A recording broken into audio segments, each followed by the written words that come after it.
Hi friends, இன்றைக்கி ஜூலை 23 செவ்வாய்க்கிழமை. Pandian stores, ஆஹா கல்யாணம், இந்த ரெண்டு சீரியலையும் என்ன நடக்குதுன்னு சொல்லிட்டு ஷார்ட்டாக நம்ம இப்போ வந்து பார்த்துடலாம். பாண்டியன் ஸ்டோர்ஸில் வந்து பார்த்தீங்கன்னா, மீனா வந்து அவங்க அப்பாக்காக ஒரு வாட்ச் வாங்கியிருக்காங்க இல்லையா, அதை வந்து செந்திலுக்கு வந்து கிஃப்ட் பண்ணுறாங்க. இந்த மாதிரி எங்கள் அப்பாவுக்காக இந்த வாட்சை வந்து வாங்கினேன், ஆனால் உங்களுக்கு கொடுக்க முடியாதுல்ல, அதனால் நீ வந்து கட்டிக்கோ, எனக்கு அதுவே சந்தோஷம் தான் அப்படின்னு சொல்லும்போது செந்தில் வந்து சொல்கிறாங்க, இல்லை இது உங்கள் அப்பாவுக்காக வாங்கின வாட்சு, வா நம்ம போய் அவங்களுக்கே கொடுத்து வரலான்னு கூட்டிகிட்டு போகிறாங்க இல்லையா. நேற்று வந்து வாட்சை கொடுக்குறதுக்கு போகிறாங்க, இன்றைக்கி அவங்க அப்பா பார்த்தீங்கன்னா எரிமலையாக வந்து எரிஞ்சு விழுறாரு. அந்த வாட்சை வந்து வாங்குற மாதிரி வாங்கி தூக்கி வெளியில் எறிகிறாரு. அதை வந்து செந்தில் வந்து கேட்ச் பிடிச்சிடுறாரு. ஆனால் மீனாவை போட்டு வறுத்து எடுத்துடுறாரு. என்னோட மானம் மரியாதை எல்லாத்தையும் வந்து வாங்கிட்டு இப்போ வந்து வாட்ச் வேறு வாங்கிட்டு வந்து கொடுக்குறேன், இதை வேற நான் வந்து வாமா மகளேன்னு சிரிச்சுக்கிட்டே வாங்கிப்பேன்னு சொல்லிட்டு நினச்சியா? இத்தனை நாள் வந்து தாசில்தார் ரவின்னு சொல்லிட்டு அவ்வளோ மரியாதையாக இருந்த என்ன இப்போ விஆர்எஸ் வாங்குற அளவு யோசிக்க வச்சுட்டேன். விஆர்எஸ் வாங்கிட்டு பேசாமல் வீட்டிலே இருக்கலாமான்னு நினைக்கிறேன்.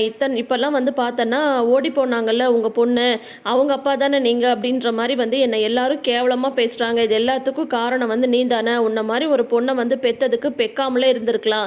இவ்வளோ அவமானத்தையும் அசிங்கத்தையும் ஏற்படுத்தி கொடுத்துட்டு வாட்ச் வாங்கிட்டு வந்துட்டாலாம். வாட்சு ஏய் சாந்தி, இவனை யார் இவளெல்லாம் வீட்டுக்குள்ளார விட சொன்னது? தேவையில்லாமல் கதவை திறந்து வைக்கிறதுனால தானே கண்ட நாய்ங்களாம் வீட்டுக்குள்ளார வருது அப்படி இப்படின்னு சொல்லிட்டு அந்த பழைய ஜனார்தனனை வந்து பார்க்க முடிஞ்சது. அந்த மாதிரி தான் இந்த டைலாக் எல்லாமே இருந்தது இன்னைக்கு. இது எல்லாத்தையும் வெளியிலேருந்து செந்தில் என்கிற நம்மளோட வெங்கட் வந்து கேட்டுட்ருக்காரு.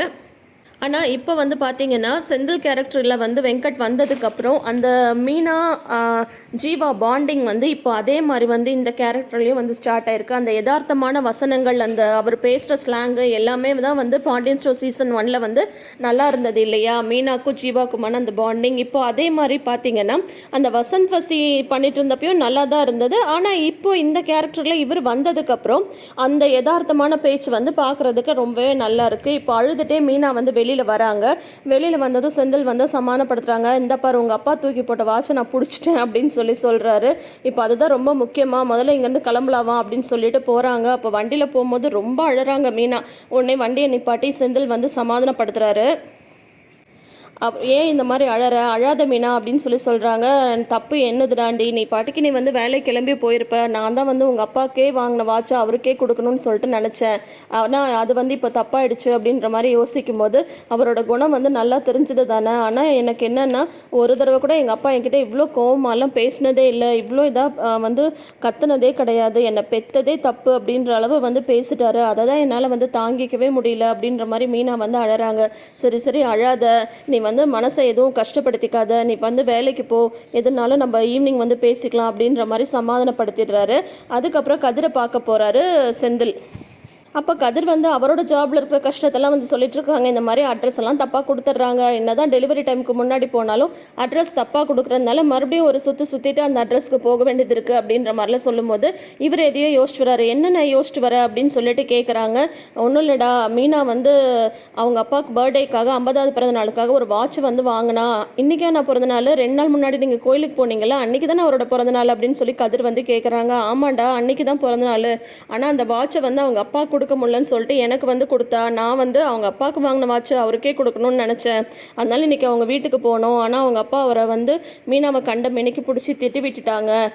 அவருக்கு என்ன இப்போது, அவள் வந்து அவராக வந்து பார்த்துருந்தா கூட என்ன மாதிரி ஒரு மாப்பிள்ளை வந்து கிடச்சிருக்குமா. ஆனால் அது வந்து அவர் புரிஞ்சுக்க மாட்டேன்றாரு. மீனா வந்து இங்கே எவ்வளோ சந்தோஷமாக இருக்கா, அதையும் அவங்க புரிஞ்சுக்க மாட்டேன்றாங்க. அவங்களோட ஒரே பிரச்சனை வந்து மாப்பிள்ளை வந்து கவர்மெண்ட் வேலையில் இல்லை அப்படின்றது தான். அதனால் நான் ஒரு முடிவு பண்ணியிருக்கேன் அப்படின்னதும் என்னென்ன அப்படின்னு கேட்குறாங்க. இல்லை மீனாக்காக நான் வந்து கவர்மெண்ட் வேலைக்கு போகலான் இருக்கேன். என்ன இப்போ நானும் படித்து தானே இருக்கேன், அப்போ ஏதாவது ஒரு கவர்மெண்ட் வேலைக்கு ட்ரை பண்ணால் கண்டிப்பாக கிடைக்கும் தானே. அப்படி அவங்க நினைக்கிற மாதிரி கவர்மெண்ட் வேலை வாங்கிட்டா வாங்க மாப்பிள்ள அப்படின்னு சொல்லிட்டு அவங்க கண்டிப்பாக இந்த மனசார வந்து ஏற்றுப்பாங்க, மீனாவையும் வந்து ஏற்றுப்பாங்க அப்படின்னு சொல்லிட்டு செந்தில் வந்து கதிர்கிட்ட வந்து சொல்லிட்டு இருக்காங்க. ஆனால் இந்த விஷயத்தை வந்து நீ வந்து எந்த காரணத்துக்காகவும் ராஜிக்கிட்டேயோ மீனாட்டையோ யார்ட்டையோ சொல்லக்கூடாது அப்படின்னு சொல்லிட்டு செந்தில் வந்து சொல்கிறாரு. எல்லாத்தையும் வேலையெல்லாம் வாங்கி முடிச்சதுக்கப்புறம் தான் சொல்லணும் அப்படின்னு சொல்லும்போது ஏன்னா ராஜிகிட்ட சொல்கிறதுனால என்ன அப்படின்னு சொல்லிட்டு கதிர் வந்து கேட்கும்போது ராஜிட்ட சொன்னால் ராஜி சும்மா இருக்குமா, உடனே வந்து மீனாட்டை வந்து சொல்லும், அவங்க 2 பேரும் ஃப்ரெண்ட்ஸ் மாதிரி தானே பழகுறாங்க அப்படிங்கும்போது உடனே கதிர் வந்து சொல்கிறாரு. சரி அப்படின்னா நானும் ஒரு விஷயம் சொல்கிறேன், அதை வந்து நீ அன்னிக்கிட்ட சொல்லக்கூடாது அப்படிங்கும்போது என்னடா அப்படின்னு கேட்கும்போது இல்லை நான் சனி ஞாயிறு வந்து நான் ஆக்டிங் டிரைவராக போகலான் இருக்கேன் அப்படிங்கும்போது ஏன்டா காலையில் காலேஜுக்கு போகிறேன், மத்தியானம் வந்து இந்த மாதிரி டெலிவரி ஜாபுக்கு போகிறேன், உனக்கு இருக்கிறதே அந்த சனி ஞாயிறு 2 நாள் தான், அதுலேயும் இப்போ வேலைக்கு போகிறேன்னு சொல்கிறேன் அப்படிங்கும்போது இல்லை நான் வீட்டுக்கு மாதம் 10,000 ரூபா தரேன்னு சொல்லிட்டேன், அதுக்கு உண்டானதை நான் வந்து சம்பாதிக்க வேண்டாமா, இந்த விஷயத்த நீ வந்து அண்ணிக்கிட்ட சொல்லாத, அண்ணிட்ட சொன்னால் கண்டிப்பாக ராஜிட்ட வந்து சொல்லிடுவாங்க அப்படின்ற மாதிரி இவங்க 2 பேரும் அண்ணன் தம்பி ஒரு டீல் வந்து போட்டுக்கிறாங்க. அங்கே வீட்டில் வந்து பாண்டியன் சாப்பிட்டுட்டு இருக்காங்க. மயிலுக்கு இப்போ உடம்பு பரவாயில்லையான்னு கேட்டுட்டு இருக்கும் போதே மயிலோட அம்மா வந்து வராங்க. மயிலை பார்த்துட்டு போகலான்னு வந்தேன் அப்படின்னு சொல்கிறாங்க. மயில்கிட்ட போய் பேச போகிறாங்க பாக்யம். பேசும்போது என்ன திடீர்னு இந்த மாதிரி தலைவலி அப்படிங்கும்போது, இல்லைம்மா அன்றைக்கி நைட்டெல்லாம் தூங்காமல் இருந்தல அதனால தான். ஆனால் அவர் வந்து கொஞ்சம் கூட கண்டுக்கவே இல்லை. வந்தார், பார்த்தாரு, பரவாயில்லையான்னு கேட்டார், அதோட சரி. அதுக்கப்புறம் வந்து எதுவுமே என்னை பற்றி அவர் யோசிக்கவே இல்லை. அதனால நான் நேற்று நைட்டு உட்கார வச்சு எல்லாமே தெளிவாக பேசிட்டேன். என் மேலே அன்பு இருக்குன்னா நீங்கள் அதை நிரூபிச்சே காட்டியே ஆகணும் அப்படின்ற மாதிரி வந்து சொல்லிட்டேன் அப்படின்னதும், அப்படி என்னடி கேட்ட மாப்பிள்ளை கிட்டன்னு கேட்குறாங்க பாக்யம். என்னை வந்து ஹனிமூன் கூட்டிகிட்டு போக சொல்லியிருக்கேன் அப்படின்னதும், இதை பாரு, இதுதான் உனக்கு வந்து ஒரு நல்ல சான்ஸ், புரியுதா? நீ வந்து இந்த மாதிரி ஹனிமூனுக்கு வந்து கூட்டிகிட்டு போகிறேன்னு சொல்லியிருக்காருல, அங்கே போயிட்டு வரும்போது உன் கைப்பிடிக்குள்ளார மாப்பிள்ளை இருக்கணும். நீ எது சொன்னாலும் அந்த தலையாட்டி பொம்மை மாதிரி தலையாட்டணும். அவரோட பிடிப்பு வந்து எப்பயும் உன் கையில் தான் இருக்கணும். நீ சொல்கிறத மட்டும்தான் அவர் கேட்கணும். இந்த சந்தர்ப்பத்தை வந்து நீ யூஸ் பண்ணிக்கணும், புரியுதா? அதுக்கு இப்போயே நான் ஏற்பாடு பண்ணுறேன் அப்படின்னு சொல்லிட்டு வெளியில் போயிட்டு பாண்டியன்ட்டு வந்து சொல்கிறாங்க. இந்த மாதிரி அவங்களுக்கு தெரிஞ்சவங்க வந்து ஒருத்தவங்க ட்ராவல் ஏஜென்சி வச்சுருக்காங்க. அவங்க வந்து பேக்கேஜில் இந்த மாதிரி டூர்லாம் அனுப்புகிறாங்க. அதனால் வந்து பொண்ணையும் மாப்பிள்ளையும் நாங்கள் டூருக்கு அனுப்புகிறோம், ஹனிமூன் அனுப்புகிறோம் அப்படின்னது. நாங்கள் தான் அடுத்த மாதம் அனுப்புகிறோன்னு சொன்னோம்லங்க அப்படின்ற மாதிரி பாண்டியன் வந்து சொல்கிறாங்க. இல்லை, நீங்கள் அனுப்புறதுக்கு வந்து நேரம் ஆகும். கல்யாணம் புதுசுலேயே இப்படிலாம் போனாதானே நல்லாயிருக்கும். நீங்கள் செலவு பற்றி யோசிக்கிறீங்க. நான் அதனால செலவு பற்றி நீங்கள் யோசிக்காதீங்க சம்மந்தி, நாங்கள் பார்த்துக்குறோம் அப்படின்றாங்க பாக்யம். உடனே வந்து பாண்டியன் வந்து செலவை பற்றிலாம் நாங்கள் யோசிக்கலைங்க, சரவணனுக்கு வேலை இருக்குன்னு தான் யோசிச்சோம். இப்போ அவங்க போயே ஆகணும் நீங்கள் முடிவு பண்ணிட்டீங்களா, நாங்களே அனுப்பி வைக்கிறோம். அது செலவுக்காகலாம் நாங்கள் யோசிக்கல, நீங்கள் அதை பற்றிலாம் யோசிக்காதீங்கன்னு சொல்லிட்டு இப்போ பாண்டியனும் ஓகே வந்து சொல்லிட்டாங்க. வெறும் வாயில் வடை சுடுறத வந்து பார்த்திங்கன்னா பாக்யமும் தங்கமயிலும் வந்து சூப்பரான ஒரு ஜாபாக வந்து பார்த்துட்ருக்காங்க. பைசா செலவில்லாமல் கல்யாணத்தை முடித்தாங்க. அதே மாதிரி இப்போ வந்து பார்த்திங்கன்னா பாண்டியனை தூண்டி விடுற மாதிரி தூண்டி விட்டு செலவெல்லாம் நாங்கள் பார்த்துக்குறோம் அப்படின்னது. செலவுக்காகலாம் நாங்கள் ஒன்றும் பயப்படல, இப்போ பையனும் மருமகளும் சந்தோஷமாக இருந்தால் போதும் அப்படின்ற மாதிரி பாண்டியனும் கோமதியும் சொல்லிட்டு போயிட்டாங்க. இப்போ பாக்யம் வந்து தங்கமயிலுக்கு என்னெல்லாம் இன்ஸ்ட்ரக்ஷன் கொடுக்கணுமோ அந்த எல்லா இன்ஸ்ட்ரக்ஷனையும் வந்து கொடுத்து முடிச்சாச்சு. மாப்பிள்ளையை வந்து ஊர்லேருந்து வரும்போது கைக்குள்ளே போட்டுட்டு தான் வரணும். நீ நில்லுன்னா நிற்கணும், உட்காருன்னா உட்காரணும், அந்த மாதிரி உன்னோட திறமையை வந்து நீ காட்டணும் அப்படின்ற மாதிரி சொல்லியிருக்காங்க. ஸோ பாண்டியன் ஸ்டோர்ஸ் இதோட வந்து முடியுது. அடுத்தது நம்ம பார்க்க போகிறது ஆஹா கல்யாணம். இப்போ பிரபாக்கு வந்து ஆக்சிடென்ட் ஆயிருக்குன்னு சொல்லிட்டு ஃபோன் வந்ததுமே மகா வந்து சூர்யாட்ட சொல்லிட்டு கிளம்பி போகிறாங்க. வீட்டில் வந்து பூஜை நடக்குது. அந்த சமயத்தில் இந்த விஷயத்தை வந்து நீங்கள் வீட்டில் வந்து சொல்லாதீங்க, எனக்கார் இந்த ஒரு ஹெல்ப் மட்டும் பண்ணுங்கன்னு மகா சொல்லும்போது சூர்யா சொல்கிறாரு, இல்லைம்மா நானும் வரேன், நீ ஒருத்தியே போய் என்ன பண்ணுவ அப்படின்னு சொல்லும்போது, இல்லைங்க வீட்டில் வந்து பூஜை நடக்குது, இந்த நேரத்தில் நம்ம 2 பேரும் வீட்டில் வந்து இல்லைன்னா பிரச்சனையாயிடும், நீங்கள் எதையாவது சொல்லி சமாளிங்க, விஷயத்தை மட்டும் வீட்டில் சொல்லிடாதீங்க, நான் பிரபாக்கு என்ன ஆச்சுன்னு சொல்லிட்டு போயிட்டு உங்களுக்கு கால் பண்ணுறேன்னு சொல்லிட்டு அவசரமாக அழுதுகிட்டே மகா வந்து கிளம்பி போகிறாங்க. இங்கே பூஜைக்கான ஏற்பாடுகள் எல்லாமே ரெடியாக இருக்குது. எங்கடா மகாவை காணோம் அப்படின்னு கேட்கும்போது, இல்லை மகா வந்துடுவான்னு சூர்யா வந்து சொல்கிறாங்க. உடனே ஐஸ்வர்யா வந்து சொல்கிறாங்க, எல்லா வேலையும் முடிச்சுட்டு இப்போ தானே அவள் ரெடியாக போயிருக்கா, அவள் ரெடியாகி வந்துடுவா அப்படின்னு சொல்லிட்டு ஐஸ்வர்யா வந்து சொல்கிறாங்க. வேணும்னே நம்மளெல்லாம் காக்க வைக்கிறதுக்காக தான் இந்த மாதிரிலாம் பண்ணிகிட்ருக்கா அப்படின்னு சொல்லிட்டு சித்ரா வந்து சொல்ல, உடனே காயத்ரிக்கு வந்து கோவம் வந்தது. இதெல்லாம் தெரிஞ்சுதான் வந்து இந்த மாதிரி தடங்கள்லாம் ஏதாவது அவள் பண்ணுவான்னு தெரிஞ்சுதான் விஜயும் அனாமிகாவை மட்டும் பூஜையில் உட்கார வைக்கலாம் நான் சொன்னேன். ஆனால் நான் சொல்கிறது இந்த வீட்டில் யாருக்கு தான் கேட்குறாங்க, உடனே வந்து என்ன தான் தப்பாக பேசுகிறாங்க அப்படின்ற மாதிரி காயத்ரி வந்து சொல்கிறாங்க.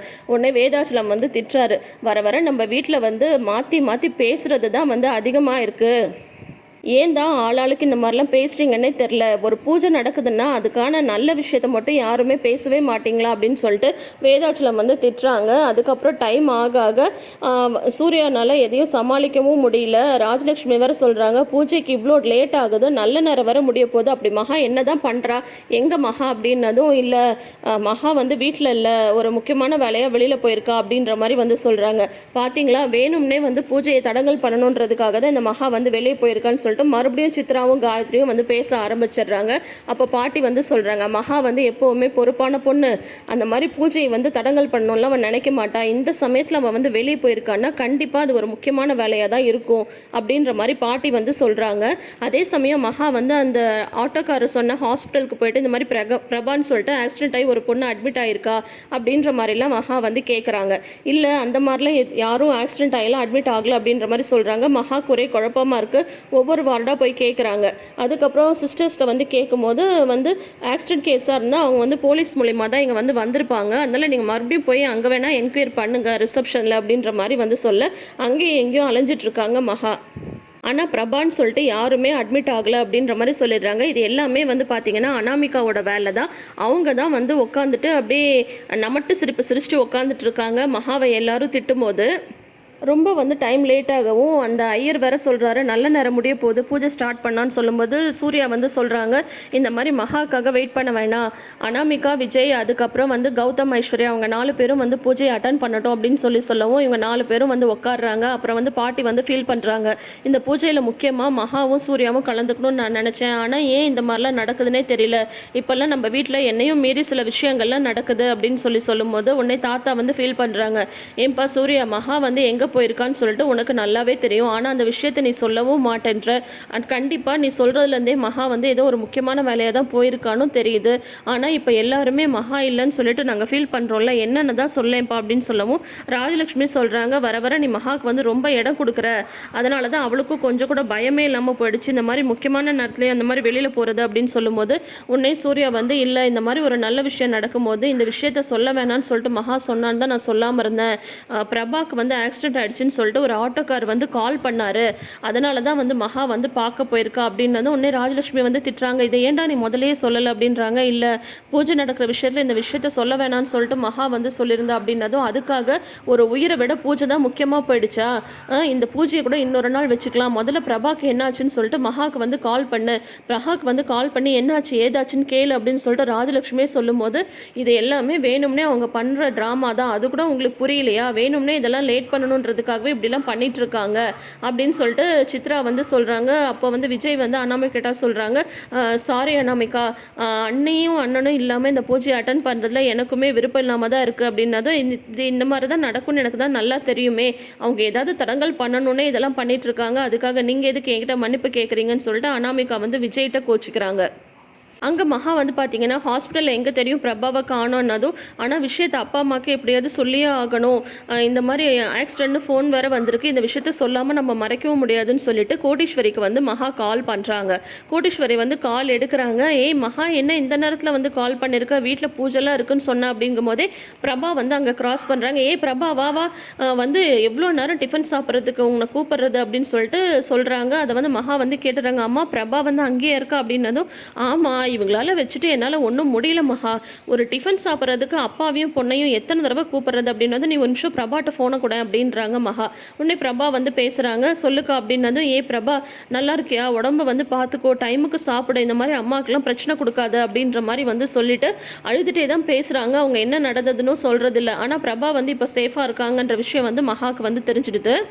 அதுக்கப்புறம் வந்து கோடீஸ்வரிட்ட பேசுகிறாங்க, சரிம்மா எனக்கு பூஜைக்கு வேலை இருக்குது நான் வைக்கிறேன்னு சொல்லிட்டு ஃபோனை வச்சுட்டு, இப்போ ஏன் தப்பான ஒரு ஃபோன் கால் வந்ததுன்னு தெரியலையே, ஆனால் இப்போ அதை பற்றிலாம் யோசிக்க நேரம் இல்லை, வீட்டில் வேறு பூஜை நடந்துட்டுருக்கு, முதல்ல கிளம்பி பூஜைக்கு வந்து போகலான்னு சொல்லிட்டு மகா வந்து இப்போ பூஜைக்காக கிளம்பி போகிறாங்க. ஸோ இப்போ வந்து இந்த தப்பான ஃபோன் கால்னால தேவையில்லாமல் மகா வந்து சுத்த வச்சுட்டாங்க அனாமிகா, ஆனால் அது வந்து அவங்க தான் பண்ணாங்களா என்னன்றதெல்லாம் அடுத்தடுத்து வர எபிசோட்ஸை பார்த்து தெரிஞ்சுக்கலாம். ஸோ பாண்டியன் ஸ்டோர்ஸ் சாஹா கல்யாணம் இந்த 2 சீரியல்லையும் இன்றைக்கி வந்து இதுதான் நடந்திருக்கு.